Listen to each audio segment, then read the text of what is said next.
आम्हाला पुरुषोत्तम महाराजाच्या दर्शनासाठी जायचं होतं. घरी हळूहळू तयारी चालू होती.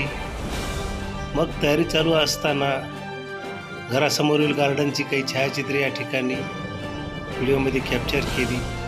आमचा स्वस्तिक भैयासुद्धा पूर्ण तयारी करून गाडीकडे निघाला आणि मग आम्हीसुद्धा पूर्ण तयारीने निघण्यासाठी तत्पर झालो. आमची सेजल आणि होम मिनिस्टर या ठिकाणी हळूहळू येताना आपला साहित्य घेऊन येत आहेत आणि आम्ही जाण्याच्या तयारीसाठी आता मार्गक्रमण झालो. आमचे मोठे भैया डॉक्टर सुदर्शन आडे यांचा मोह झाला की मला गाडी चालवायची आहे आणि चाबी त्यांच्याकडे दिली. चाबी देताच त्याने सेल्फ मारला आणि गाडी सुरू केली. मग आम्ही सर्वजण गाडीमध्ये बसलो आणि त्या मार्गाने निघालो. मग हळूहळू कॉलनीतून बाहेर पडत होतो. एक एक क्षण मागे सुटत होते. सुदर्शन गाडी चालवत होता आणि बाकी सर्व टीम जी आहे, आमचे सर्व कुटुंब गाडीमध्ये छानपैकी गाणे ऐकत होते. आणि असंच आम्ही रस्त्याने हायवेला लागलो. मग पाचोड रोडपासून आमचा प्रवास सुरू झाला. बघता आम्ही पोहोचलो आणि एका ठिकाणी निवांत क्षणी रस घेण्याचा मोह आवरला नाही. कारण उन्हाचे दिवस होते. उन्हाच्या दिवसामध्ये काहीतरी थंड पेय आपण घेतलं पाहिजे, म्हणजे आपल्या शरीराला ते पोषक असेल. आणि आम्ही एक रसाचा चरखा बघितला आणि तिथे थांबलो.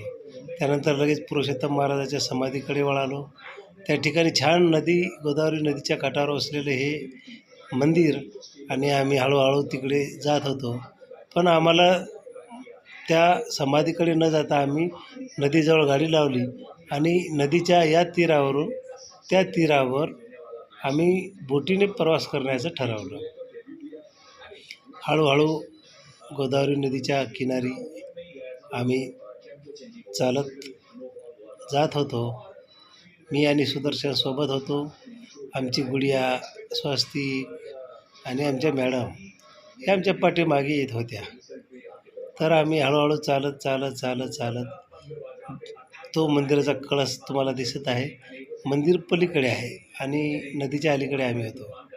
पण मंदिराला जाण्यापूर्वी आमच्या मॅडमनी नदीचं पूजन केलं.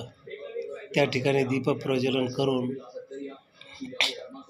ज्या पद्धतीने आपण आपल्या नदीची पूजा करतो, पाण्याची पूजा करतो, गोदामाईची पूजा करतो, त्या पद्धतीने बरेच लोक पैठण या ठिकाणी सुद्धा पूजा करतात. तशीच पूजा या ठिकाणी सुद्धा गोदाकाठावरती आमच्या मॅडमनी या ठिकाणी केली. काही मुलं पोहत होते. मग तिथून आम्ही मंदिराच्या पैलतीरी गेलो. जातानाचा व्हिडिओ काही शूट केला नाही. बोटीतून उतरलो आणि आम्ही मंदिराकडे रवाना झालो. मंदिरात ठिकाणी खूप भाविकांची गर्दी असायची. अलोट गर्दी होत असते. किमान रांगेत लागताना 2-3 तास तरी लागतात. आणि उन्हाचा कडक 45 डिग्रीच्या वरती तापमान होतं. डोक्यावरती काही नव्हतं. शरीरातून घामाच्या धारा बाहेर पडत होत्या. आणि थोडंसं काहीतरी चालत आम्ही दुकानावरून देवासाठी प्रसाद घेतला आणि देवदर्शनासाठी आम्ही निघालो. आता आतमध्ये कॅमेरा चालू देत नाही म्हणून आम्ही आतला काही फोटो घेतलेला नाही. पण या ठिकाणी आम्ही दर्शन केलं. दर्शन करून पुन्हा परत आलो आणि मग आम्ही पुन्हा नावेत बसलो की आम्हाला पुन्हा परत जायचं होतं. कारण गाडी पलीकडच्या कोपऱ्याला होती. मग आम्ही त्या बोटीतून प्रवास केला. बोटीवाल्यांना सांगितलं की बाबा आम्ही 100 रुपये तुला एक जास्त देतो, पण छानपैकी एक राईड करूयात. आणि आम्ही या ठिकाणी गोदावरीमध्ये फक्त आमचंच कुटुंब त्या बोटीमध्ये बसलं आणि आम्ही राईड करत राहिलो. राईड करताना छान क्षणचित्रे जी आहेत, आमचे सुदर्शन आडे यांनी ती टिपली आणि नंतर आम्ही परतीचा प्रवास घराकडे केला. असा तो प्रवास होता.